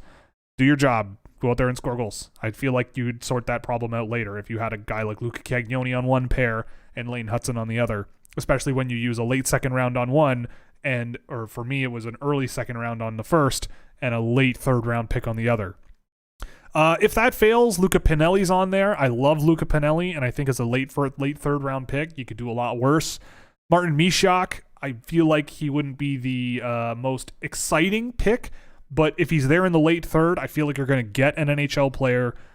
You know, I think there's upside to work with, but even if he doesn't sort of take that next step, you could still end up with someone pretty good. And William Whitelaw is the last one on that list. I mean, if you want to take a home run swing on upside, I don't think he'll be there at the end of the 3rd round, but I've been wrong before, and if he is, sign me up. Oh my God.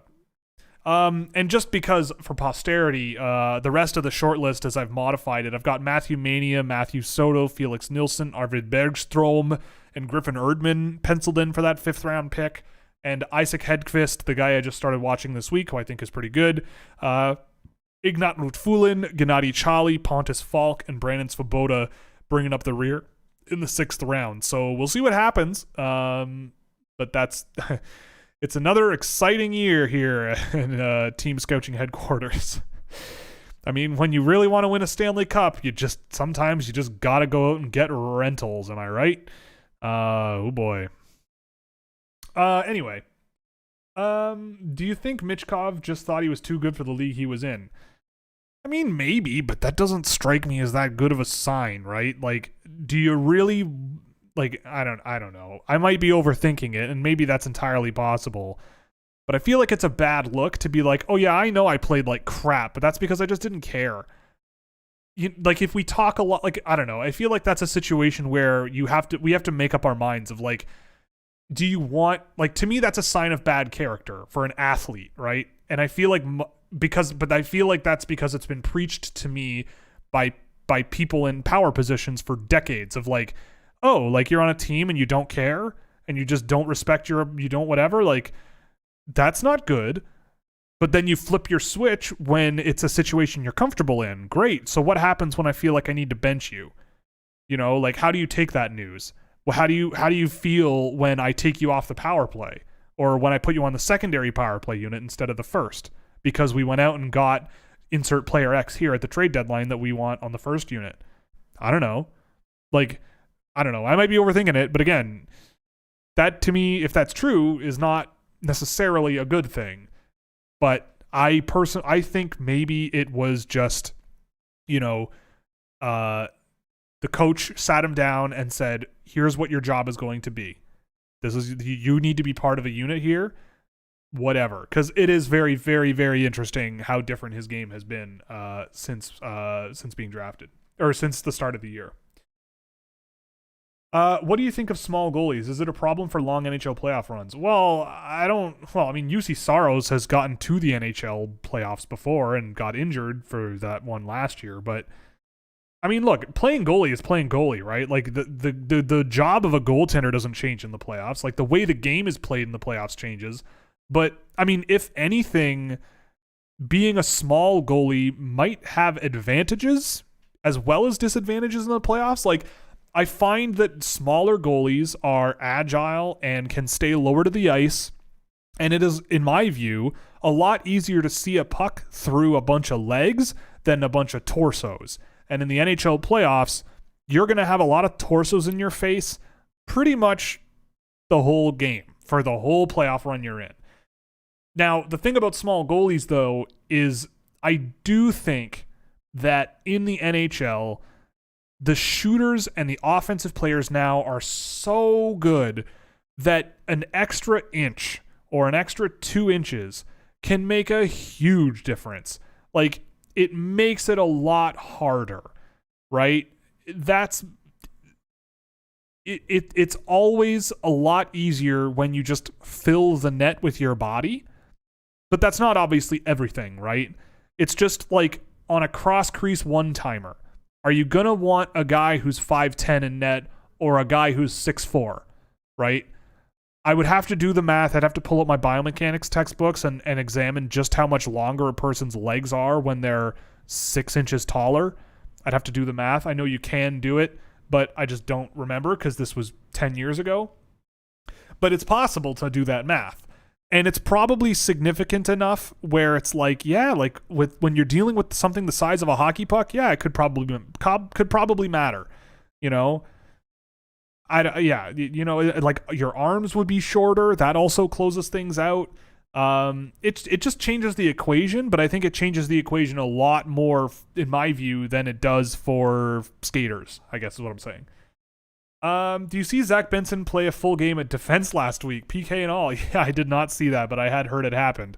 That's pretty awesome. I love it. Go Ice go. But yeah, glad to hear it didn't go as a total tire fire.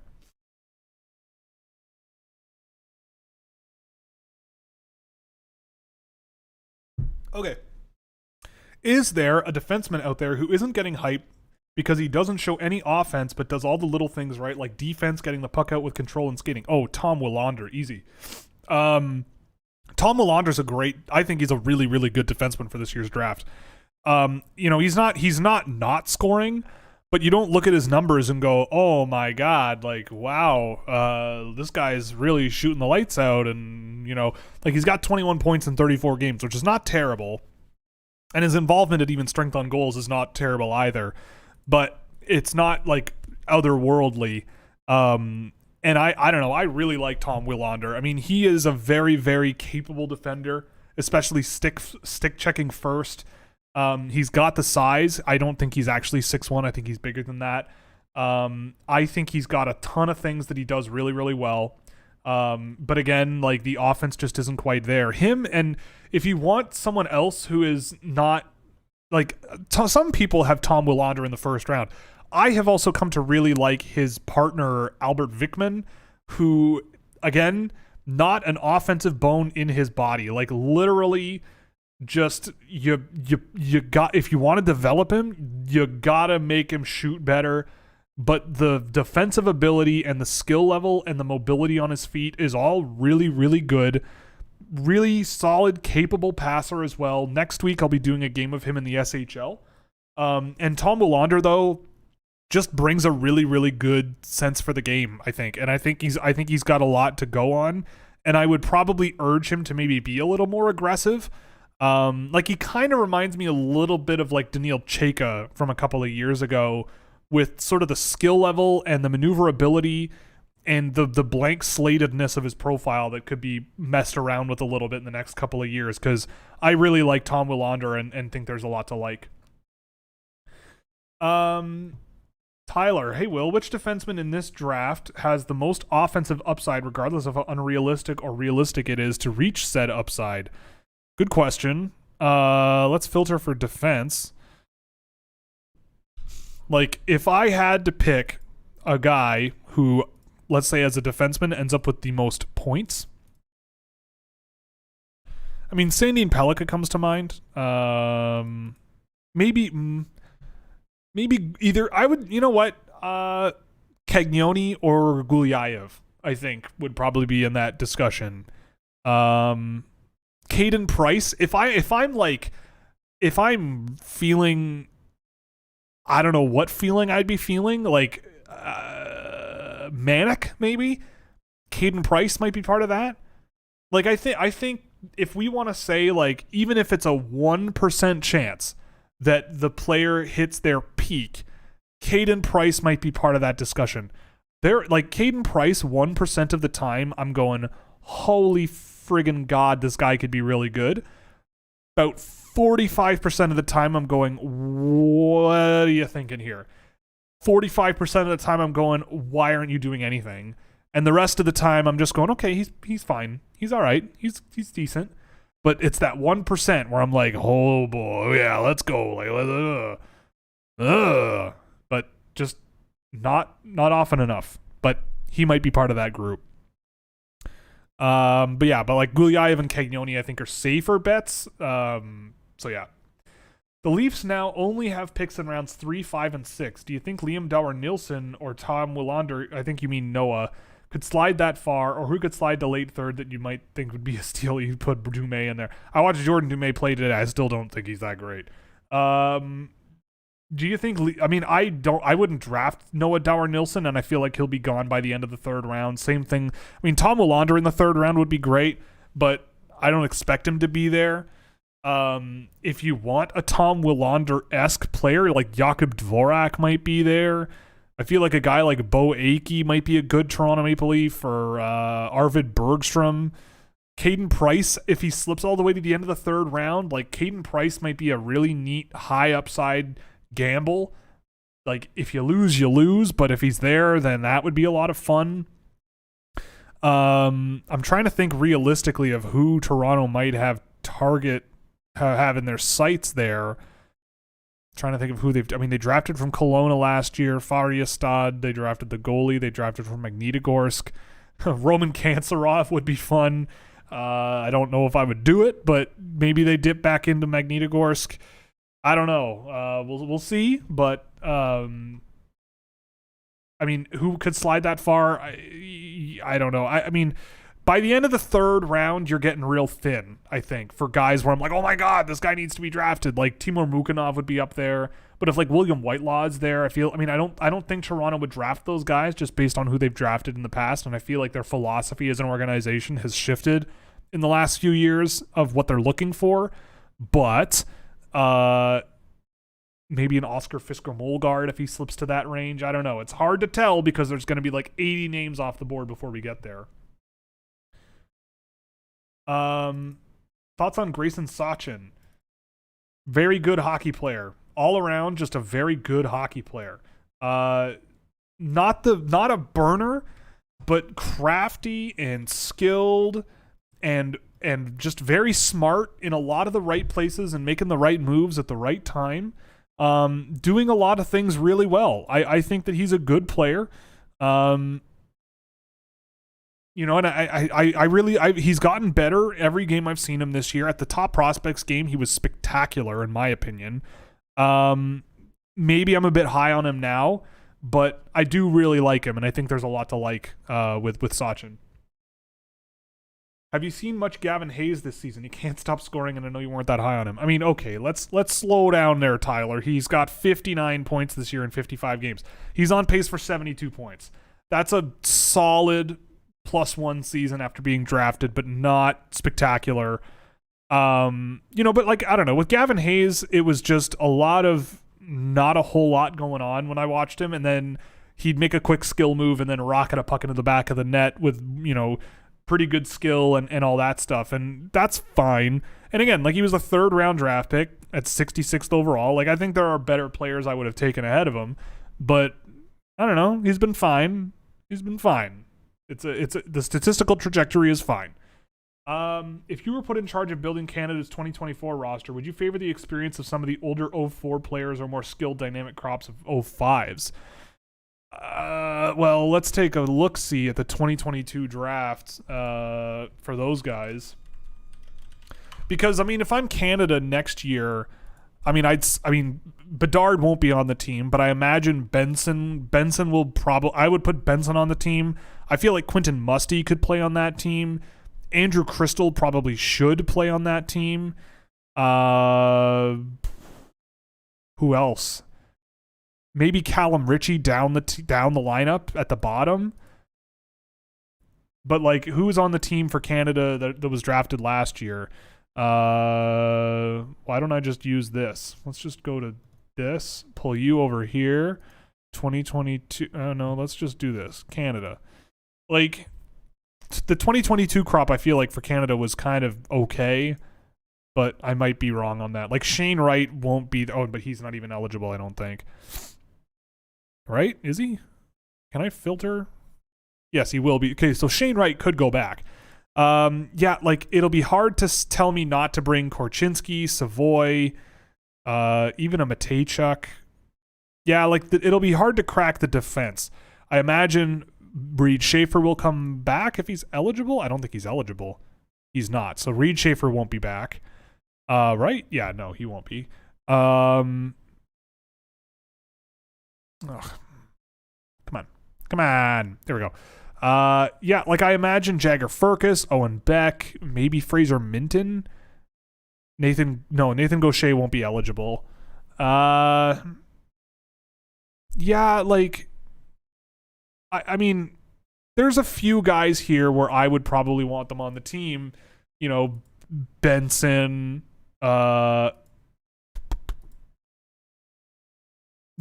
Perron probably, but again, if you're not a Hockey Canada guy,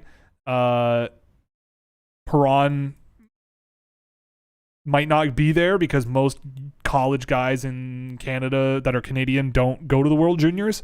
But like Riley Height maybe, Quentin Musty, but I think pretty quickly you get into the range of like, well, you know, would I rather have Quentin Musty or Owen Beck? Probably Owen Beck. Would I rather have Quentin Musty or Jagger Furcus? Well, flip a coin, you know? And I think these guys will all probably be on the team. I don't know. I think it'll be an interesting team to watch, and it'll be an interesting mix to keep an eye on for next year's draft or next year's World Junior. What do you think of Harry? Almost had me. Almost had me. But I need to double check that that's a joke. Because you never know. Oh, he's a real person. See, I thought you were messing with me. I have no idea who this person is, but the fact that they're playing 18U AAA hockey as a 15-year-old is pretty impressive. I'll check him out, but can't give you a good answer. But it probably is too early to tell, considering he was born September 10th, 2007. Was Frank Nazar and Gavin Hayes worth Kirby Doc? Yeah, I could see it. I mean, I think more likely it's going to be Frank Nazar worth that much. Frank Nazar. See, now I totally have lost track of what it is. But yes, I get the feeling that at the end of the day, that trade probably ends up a wash. What do you have to say? The last question of the night. What do you have to say about Vitaly Kravtsov to a person who has no idea how he plays? I think he's gotten a bit of a bad rap. Oh, I think I missed a question about Zach Jones. Tyler, I'll circle back on Zach Jones about that question after this. What do you have to say about Vitaly Kravtsov to a person who has no idea how he plays? So I think a couple of things are true. I don't think he's been given a fair shake with the right teammates in New York or the right line mates, but I also do not think he is the top 10 pick that everyone was kind of thinking he was. He is a catch and release shooter, first and foremost, from what I've seen of him. Really good shooter, pretty good offensive tools, but doesn't really have NHL pace and doesn't really have NHL defensive ability. Just lacks that dominant gear at the NHL level. I think if you put him, if you really boil his game down to say you're a finisher for us, you're a catch and release shooter, we'll put you on a second power play unit, we'll put you on our second or third line with guys that we think can move the puck for you, find you in space in the offensive zone, blah blah blah blah blah, then I think you could see him at least score more points. But I don't think Kravtsov really is like going to be this guy who is on a brand new team and just by virtue of, you know, the flowers are all of a sudden in bloom and everything changes overnight. I don't think that's possible. I don't think that happens that often. But if you put him in a position to succeed with some players that can do some of the heavy lifting, then I absolutely think you're going to end up with a pretty interesting auxiliary scoring forward. Like if I'm the Chicago Blackhawks and Kravtsov is part of the package that comes back, I wouldn't want him to be the centerpiece. But if he's part of the package that comes back, that's not the end of the world, right? It's not the end of the world at all. Okay, and the last question of the night. Tyler, you've waited so patiently. What do you think has been holding Zach Jones back from becoming an NHL regular up to this point? Some rumors have him as a possible Patrick Kane package, so now I got to learn more about him. I mean, I've watched Zach Jones in the AHL this year. Honestly, I think it's just the NHL being the NHL. Like, the New York Rangers are looking at guys like Ben Harper, Libor Hayek, insert other bad NHL defenders ahead of Zach Jones because they're going, yeah, but we already have a guy like Zach Jones. Like, you know, I don't know. I feel like with him, part of it is that he is a bit small and can get exposed physically for being smaller. But God, he's just so gifted with the puck on his stick. He's such a fun player to watch. He's got offensive tools. You know, you need to put him with the right pairing mate, but I don't think you're doing him any favors by artificially holding him back and playing just objectively worse players ahead just because they play a style that a guy like Gerard Gallant is looking for. Like, again, it's like Nils Lundkvist all over again. Should Nils Lundkvist have gotten a fairer shake in New York? Probably, sure. But it's just not a good fit. The fit wasn't there. It's like Brandstrom with DJ Smith. It's not that the player is bad. It's just that he doesn't give the coach what the coach looks for at the NHL level out of a player. So it's like, well, then why do I have you around anyways? So in that case, you just ship him off and say, well, you got to work on your defense, kid. Sorry. And then you're playing guys who are bigger but also not very good defensive players at all. And you don't really notice it as much because they hit big, they're strong, they're physical, and they just pass the puck to someone better. So, yeah, I don't know. But I feel like if he's out of there and you go to Chicago where there's basically jobs open all over the place, I don't think that would be the end of the world. Okay, I got to bang through these questions because I'm losing steam here. What about Celebrini on next year's World Junior team? Yeah, it's possible, for sure. Just the question was about 05s. But yeah, it's entirely possible. How is Ty Nelson compared to other 2022 drafters like Lane Hudson? Differences with their speed, defensive game, offensive? Well, Ty Nelson certainly tries a little more defensively, but he's not very successful. Offensively, I mean, Ty Nelson can shoot the puck, and Lane Hudson doesn't have that kind of a shot. But Lane Hudson's deception and lateral ability and skill level is just not even comparable to a guy like Ty Nelson. He's just way ahead. I mean, Nelson, I think, has a wonderful, wonderful shot that he can use very well. But Hudson brings a lot more diverse skill to the offensive zone, evasiveness, deception, playmaking, really, really confident player. And I feel like Ty Nelson maybe could be that, but, he's not on the same plane, I don't think. I haven't been studying this draft class as much as prior years. What makes you put Michkov behind players other than Fantilli and Bedard? So right now, I've got Michkov behind, actually, I think it's only Carlson now. Yeah, so I've got Michkov behind Carlson. I would say he's very close to Moore, Crystal, and Benson and Smith. Like, very close. And I don't think it's very easy to compare him and Simishev, but I did watch him play Simishev at the KHL level, and Simishev ate him for breakfast like 4 times in one game. So to me, I look at that and I go, yeah, this is the KHL. You have 2 17-year-old kids going at it, or 18-year-olds. And the guy who's the skill kid is losing every battle to this gigantic monster of a man who can also play with the puck. So to me, like those kinds of things are little hints.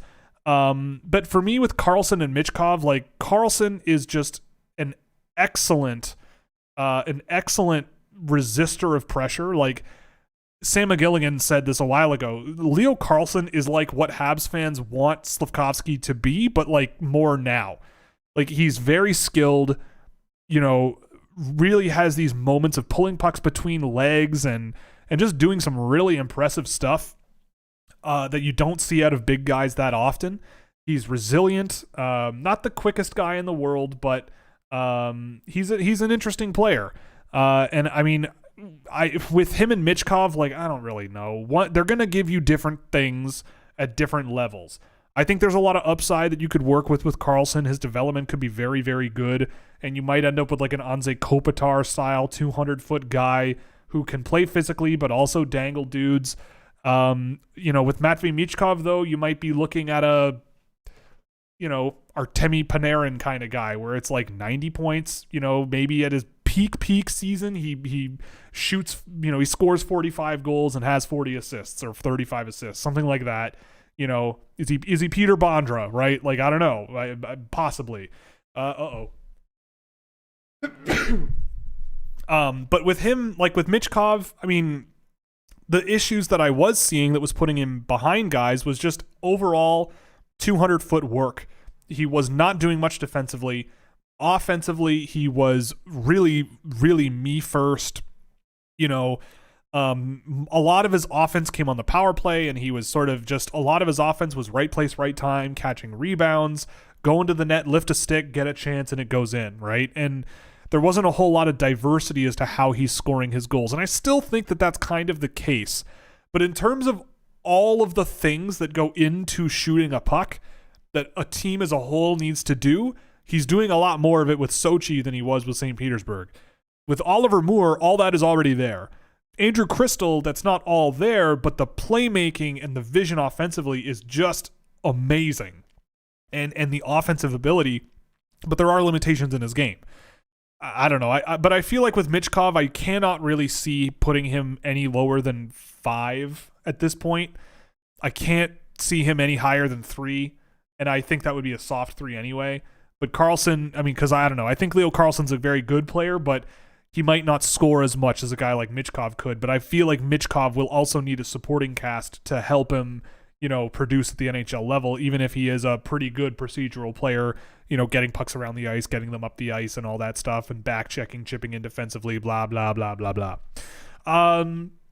Brian, thoughts on Albert Vikman? I mean, I kind of brought him up when you asked about Willander. He's kind of like Willander, but worse. But I like it. He's still good. He's still pretty good. I like him. I feel like he'll be an interesting late round pick. Okay, so Michigan announcers say Nazar. That's okay. Nazar. Okay, that's also one I have never heard before.